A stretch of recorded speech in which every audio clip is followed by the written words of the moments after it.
കൊല്ലം കൊട്ടിയത്തുണ്ടായ അപകടം അതിനെക്കുറിച്ച് വലിയ രീതിയിൽ നമ്മൾ ചർച്ച ചെയ്തതാണ്. അതിനിടയിലാണ് ഈ ദേശീയപാത ഇടിഞ്ഞു വീഴുന്നതിന്റെ CCTV ദൃശ്യം ഉൾപ്പെടെ പുറത്തു വരുന്നത്. ഓട്ടോറിക്ഷ അടക്കമുള്ള വാഹനങ്ങളൊക്കെ രക്ഷപ്പെട്ടത് തലനാരിഴയ്ക്കാണ്. അത് CCTV ദൃശ്യത്തിൽ വ്യക്തമാകുന്നുണ്ട്. CCTV ദൃശ്യം മാതൃഭൂമി ന്യൂസ് പുറത്തുവിട്ടു.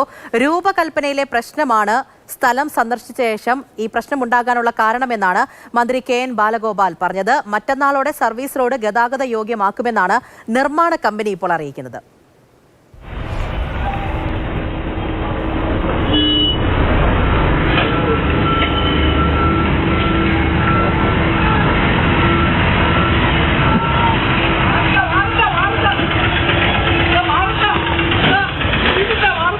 ദൃശ്യങ്ങൾ കാണുമ്പോൾ അപകടത്തിൻ്റെ വ്യാപ്തി എത്രയാണ് എന്ന് നമുക്ക് മനസ്സിലാവുന്നതാണ്.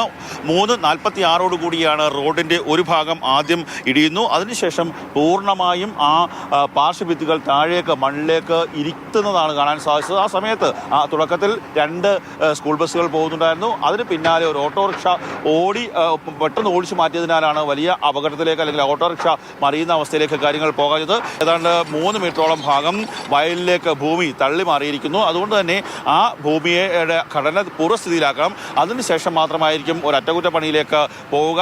ആ ഉയരപ്പാതയല്ലാതെ മറ്റൊരു പാതയും ഇവിടെ ചെയ്യാൻ അനുവദിക്കില്ല, നിർമ്മിക്കാൻ അനുവദിക്കില്ല എന്നുള്ള തീരുമാനത്തിലേക്കാണ് ഓരോ കൊട്ടിയം നിവാസികളും മൈലക്കാട് നിവാസികളും ഒക്കെ തന്നെ എത്തിയിരിക്കുന്നത്. നേരത്തെ അവർ ഇവിടുത്തെ ദുരന്തത്തെക്കുറിച്ച് മുൻകൂട്ടി പ്രവചിച്ചതാണ്, പറഞ്ഞതാണ്. പക്ഷേ അതൊന്നും കേൾക്കാൻ ദേശീയപാത അതോറിറ്റിയോ നിർമ്മാണ കമ്പനിയോ തയ്യാറായില്ല. ഈ കാണുന്ന സ്ഥലം മുതൽ ഏതാണ്ട് ഒരു 50 മീറ്റർ ഭാഗത്തെ റോഡാണ് തകർന്നിരിക്കുന്നത്. ഇപ്പോഴും ദൃശ്യങ്ങളിൽ കാണാം റോഡ് വിണ്ടുകീറിയ അവസ്ഥയിലാണ്. ഇപ്പം തന്നെ ഇതിൻ്റെ സുരക്ഷാ ഭിത്തി അത് നമുക്ക് നോക്കിക്കഴിഞ്ഞാൽ ഏത് സമയവും നിലമ്പത്താവുന്ന രീതിയിൽ തകർന്ന അവസ്ഥയിലാണ് സുരക്ഷാ ഭിത്തി ഉള്ളത്. ഈ സുരക്ഷാ ഭിത്തി സ്ലാബ് ഈ റോഡിലേക്ക് വീണ്ടിരുന്നുവെങ്കിൽ ഒരുപക്ഷെ വലിയ അപകടം ഉണ്ടായേനെ.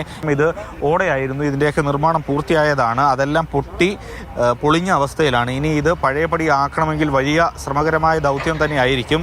മന്ത്രിമാരായ KN ബാലഗോപാലും ചിഞ്ചു റാണിയും സ്ഥലം സന്ദർശിച്ചു. ലാൻഡ് അക്വിസിഷൻ അല്ലാതെ സംസ്ഥാന സർക്കാരിന് ബന്ധമില്ല. പക്ഷേ NHAI ആണ് ടെക്നിക്കലി നോക്കുന്നത്.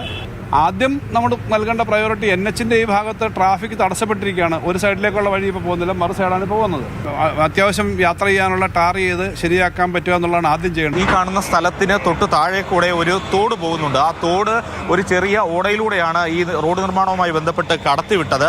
ആ ഓട പോകുന്നതിനടിയിലുള്ള മണ്ണ് ഒലിച്ചു പോയത് ഇത്തരത്തിൽ ബലക്ഷയത്തിന് കാരണമായിട്ടുണ്ട് എന്നുള്ളതാണ് പ്രാഥമികമായി മനസ്സിലാകുന്നത്. ഏതായാലും വിശദമായ അന്വേഷണങ്ങളും പഠനങ്ങളും നടത്തേണ്ടതാണ്.